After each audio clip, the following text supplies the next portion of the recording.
Hello friends, welcome to medical health society. आज की इस वीडियो में हम बात करने वाले हैं गर्भ निरोधक इंजेक्शन अंतरा के बारे में। यह कैसे काम करता है, कौन कौन से लोग इसका इस्तेमाल कर सकते हैं, कौन नहीं कर सकते हैं, कितने दिनों तक ये काम करता है, सारा जानकारी आपको इस वीडियो में मिलने वाला है। तो वीडियो को बिना स्किप किए हुए लास्ट तक देखिए। लेकिन अंतरा पर चर्चा करने से पहले हम इस बात पर थोड़ा सा चर्चा करेंगे कि परिवार नियोजन क्या है और परिवार नियोजन क्यों जरूरी है। माँ और बच्चे दोनों के बेहतर स्वास्थ्य के लिए परिवार नियोजन जरूरी है। यह जोड़े को यह निर्णय लेने में सहायता करता है कि वे कब और कितने बच्चे चाहते हैं। तो परिवार नियोजन से क्या निर्णय ले सकते हैं? परिवार नियोजन से हम यह निर्णय ले सकते हैं कि हमें पहला बच्चा कब चाहिए।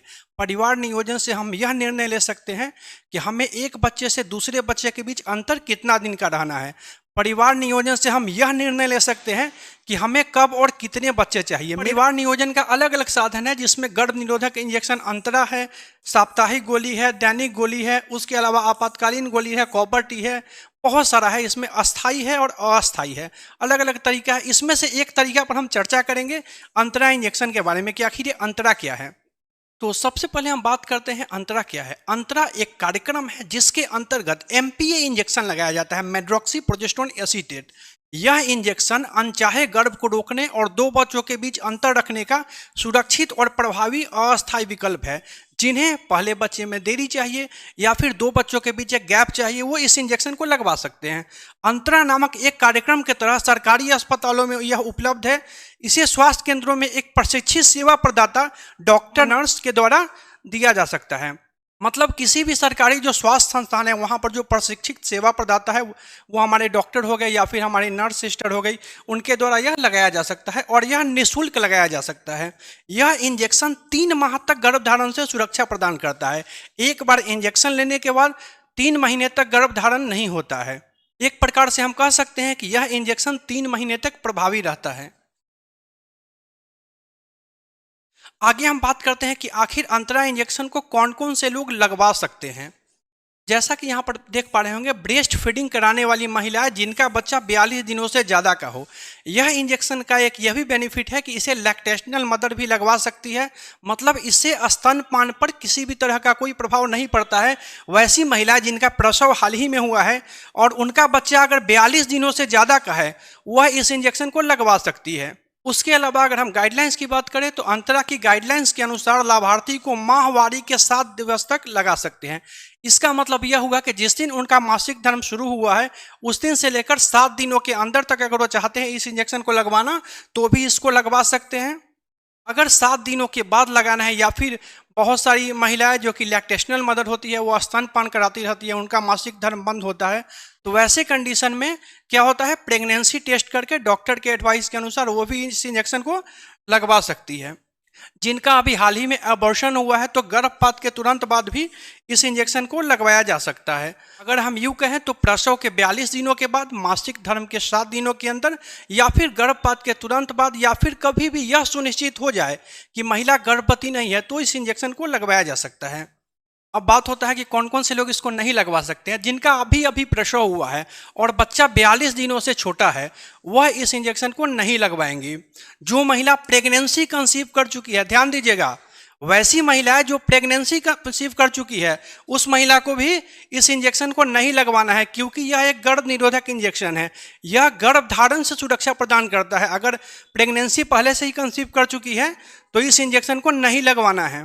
वैसी महिला जिनको उच्च रक्तचाप का शिकायत रहता है, अगर 160/100 से अधिक रहता है, वह भी इस इंजेक्शन को नहीं लगवा सकती है। इसके अलावा योनि से रक्तस्राव का इतिहास अगर किसी के पास है कि उनका योनि से रक्तस्राव वगैरह हो रहा है, ब्लीडिंग हो रहा है, तो वह भी इस इंजेक्शन को नहीं लगवाएंगी। सर्वाइकल कैंसर हो गया, योनि में संक्रमण हो गया, या आदि बहुत सारा समस्या है जिस समस्याओं में इस इंजेक्शन को नहीं लगवाया जा सकता है। अब बात करते हैं कि आखिर ये इंजेक्शन काम कैसे करता है। जैसे कोई भी मेथड होता है फैमिली प्लानिंग का या फिर कोई भी मेडिसिन होता है, आखिर उसका काम करने का एक फॉर्मूला होता है। तो यह इंजेक्शन काम कैसे करता है, अंतरा इंजेक्शन काम कैसे करता है? यह क्या करता है कि आपके ओवल्यूशन को रोक देता है। प्रत्येक महीना जो ओवरी होता है, उस ओवरी में एक अंडा बनता है, एक एग रिलीज होता है। वह रिलीज क्या होता है, स्पर्म के साथ मिलता है, फर्टिलाइजेशन होता है। फर्टिलाइजेशन के बाद क्या होता है, प्रेगनेंसी होता है। तो यह इंजेक्शन क्या करता है, यह ओवल्यूशन को ही रोक देता है। यानी जब ओवल्यूशन होगा ही नहीं तो फिर फर्टिलाइजेशन नहीं होगा और महिला गर्भवती नहीं होगी। जैसा कि यह एमपीए इंजेक्शन हमें स्टार्टिंग में ही बताया, मेड्रोक्सीप्रोजेस्टेरोन एसीटेट, तो यह इंजेक्शन क्या है? एक प्रोजेस्टेरोन हार्मोन का इंजेक्शन ही है। प्रोजेस्टेरोन हार्मोन क्या है? यह महिलाओं का एक प्राकृतिक हार्मोन है। तो इस हार्मोन का लेवल बॉडी में बढ़ जाता है। जैसे ही लेवल बढ़ेगा प्रोजेस्टेरोन का, तो क्या होगा? ओवल्यूशन रुक जाता है। जब ओवल्यूशन रुक जाएगा तो महिला गर्भवती नहीं होंगी। दूसरा चीज, ये इंजेक्शन क्या करता है कि यह आपके जो सर्विक्स होता है, जो गर्भाशय होता है, उसका मुंह पर एक म्यूकस होता है। यह क्या करता है? उस म्यूकस को गाढ़ा कर देता है। और जब म्यूकस को गाढ़ा कर देगा तो स्पर्म क्या होगा? स्पर्म अंदर पहुंच नहीं पाएगा। और जब स्पर्म अंदर नहीं पहुंचेगा तो फिर फर्टिलाइजेशन नहीं होगा, महिला गर्भवती नहीं होगी। तीसरा, ये इंजेक्शन क्या करता है? गर्भाशय का जो अंदरूनी परत होता है उसको पतला कर देता है। इससे क्या होता है कि गर्भाशय के अंदर भ्रूण अपने आप को स्थापित नहीं कर पाता है। तो यह इंजेक्शन इस 3 तरीके से काम करता है और बहुत ही प्रभावी इंजेक्शन है। अगर हम यूँ कहें कि अगर 100 महिलाएं इस इंजेक्शन का यूज करती है तो सिर्फ एक में गर्भधारण का संभावना बनता है, अगर इसको सही तरीके से यूज किया जाए। तो मतलब हम ये कह सकते हैं कि 99% तक ये प्रभावी है। आगे हम बात करते हैं इस इंजेक्शन से होने वाले लाभ का। आखिर क्या क्या लाभ है इस इंजेक्शन का? सबसे पहला लाभ, यह लाभार्थी की गोपनीयता को सुरक्षित करता है। मतलब आप इंजेक्शन ले रहे हैं, यह किसी को पता नहीं चलेगा। जैसे दैनिक गर्भ निरोधक गोली होता है या फिर अदर मेथड होता है, उसमें क्या होता है? फैमिली मेंबर को या फिर बहुत सारे लोगों को पता चल जाता है। कई बार हम देखते हैं कि महिलाएं चाहती है कि वह गर्भ निरोधक का उपयोग करे, लेकिन वो किसी को पता नहीं चले। तो यह आपके लिए एक बेहतर विकल्प हो सकता है, क्योंकि यह आपकी गोपनीयता को सुनिश्चित करता है। किसी को भी पता नहीं चलेगा कि आप इंजेक्शन ले रहे हैं। इसका एक ये भी बेनिफिट है कि यह 3 महीना तक आपको असरदार है। मतलब प्रतिदिन कुछ याद करने की जरूरत नहीं है, कुछ गोली खाने की जरूरत नहीं है। एक बार आप इंजेक्शन लगवा लीजिए तो यह 3 महीना तक सुरक्षा प्रदान करता है गर्भधारण से। उसके अलावा एनीमिया से भी यह बचाव करता है। कई महिलाओं में क्या होता है? मासिक धर्म के दौरान जो होने वाला रक्तस्राव होता है वो बहुत कम हो जाता है। तो इस प्रकार यह क्या करता है? आपके एनीमिया से भी बचाव करता है। इसका एक सबसे बड़ा बेनिफिट यह भी है कि अगर 3 महीने पर आपको दूसरा इंजेक्शन लेने के लिए जाना संभव ना भी हो तो आप क्या कर सकते हैं? 2 सप्ताह पहले या फिर 4 सप्ताह बाद किसी भी तारीख पर जाकर इंजेक्शन को लगवा सकते हैं। इसका एक और भी बेनिफिट है कि प्रसव के 42 दिनों के बाद, जैसा कि हम आपको शुरू में ही बताए थे कि इसको लैक्टेशनल मदर भी लगवा सकती है। तो प्रसव के 42 दिनों के बाद जिनका बच्चा 42 दिनों से बड़ा है वह भी इस इंजेक्शन को लगवा सकती है। आगे लाभार्थी है तो कुछ निर्देश भी है इंजेक्शन लगाने के बाद। जैसे सुई लगाने वाली जगह पर मालिश नहीं करना है, सुई लगाए गए जगह पर सिकाई नहीं करना है।